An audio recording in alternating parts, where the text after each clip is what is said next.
Oman উপকূলে মার্কিন হামলায় ৩ ভারতীয় নাবিকের মৃত্যুর ঘটনায় দিল্লির তীব্র ক্ষোভের মুখেও সুর নরম করা তো দূরে থাক, উল্টো নয়াদিল্লিকে কঠিন ভাষায় হুঁশিয়ারি দিলেন মার্কিন পররাষ্ট্রমন্ত্রী মার্কো রুবিও। সাফ জানিয়ে দিলেন, হরমুজ প্রণালীতে চলতে হলে মার্কিন নির্দেশ মানা ছাড়া কোনো বিকল্প উপায় নেই ভারতের।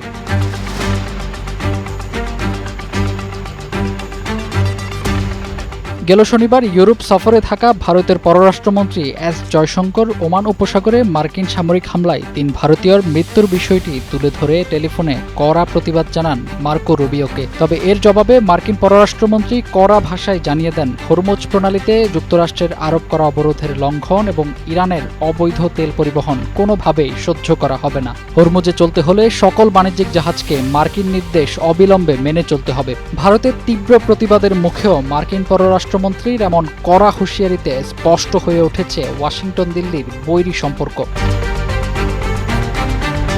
চলতি সপ্তাহে হরমুজ প্রণালীতে উত্তেজনা বৃদ্ধির মাঝে এটাই প্রথম নয়, বরং এ পর্যন্ত ভারতীয় ক্রুবাহী অন্তত ৩টি জাহাজ মার্কিন হামলার শিকার হয়েছে। ফলে সবশেষ হামলায় ৩ ভারতীয় নাবিক নিহতের ঘটনায় দ্বিতীয়বারের মতো নয়াদিল্লিতে নিযুক্ত মার্কিন কূটনীতিককে তলব করে তীব্র ক্ষোভ প্রকাশ করে ভারত।